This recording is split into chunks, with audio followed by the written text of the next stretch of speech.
Hello and welcome back to Dukascopy TV. I'm Natalie MacDonald here at the iFXEXPO Asia in coordination with FX Street and Forex Peace Army. Up next in the booth, I'm joined by CEO of Dukascopy Bank, Alain Broyon. Alan, thank you so much for coming in today. Thank you for the invitation. Really now, we're here today in Asia. We've got quite a few ticks for it. Major technological and financial hub, as you know, home to 2 of the BRICS nations and also half of the world's population, as well as continuing to outpace Europe, really. Can you talk us through the importance of Asia as a market for you, and also how Dukascopy looks to differentiate itself within this region? Asia region is really a growing region, and it represents 60 to 70% of the world Forex volume. So for us, it's really important. This is why we have a Hong Kong office with really great people there, with high professional employees who can really understand the client's need. And we really believe the growth will continue there. And the way we differentiate in this market is totally different, with our unique approach, with one data feed for all the clients, and ultra competitive spread with 0, 22, 21 pip spread. And what we do even more than this on the technology side, we provide a great community in which clients can really interact together, exchange trading ideas or strategy, or only listen or to different webinars, different virtual room we create for them.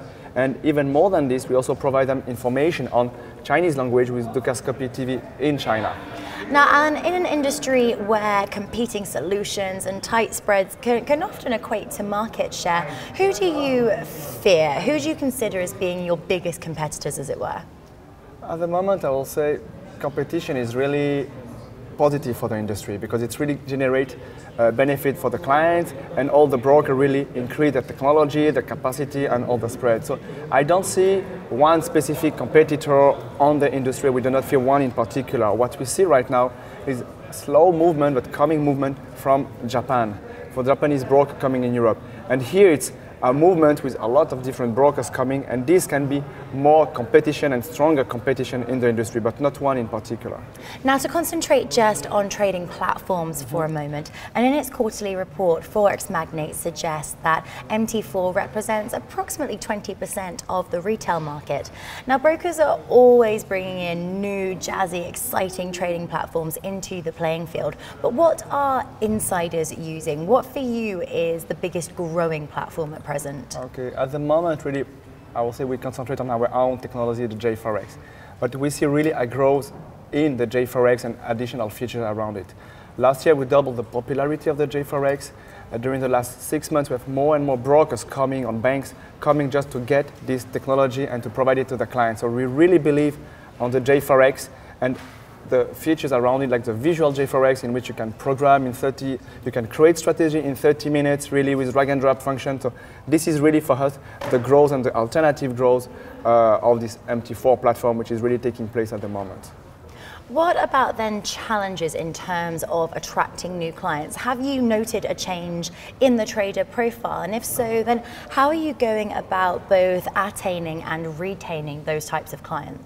During the past year, the clients start to be really more and more sophisticated and more complex, with more complex structure or needs. So the first important challenge was really to understand, to have the team, the professional team, to understand the need of the clients. And we need to provide, after understanding this need, the best execution, the best quality spread. And even this is not enough, because you need to retain after the client with different additional features. And here we come back to this idea of community, where we give them a way to express themselves, to discuss in different virtual room or forums and or whatever. And this is really the way to allow them to stay in this community and to keep trading with us.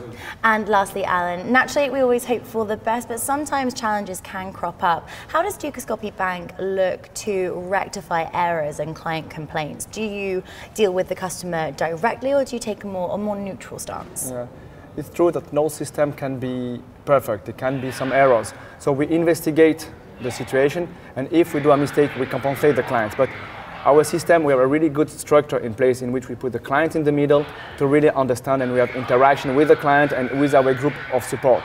But basically, what we do, even more than having an error or complaint, our business model really limit all the complaints of the client, because we have one data feed and we publish all the tick by tick on internet, which show our ultra transparency with no kind of manipulation and so on. So this is ultra positive for the clients. It limits the conflict of interest and the complaint, and this is really what the clients need and what they are looking for at the end. And thank you so much for coming in and sharing your thoughts with us. Thanks a lot, really appreciate it. Thank you.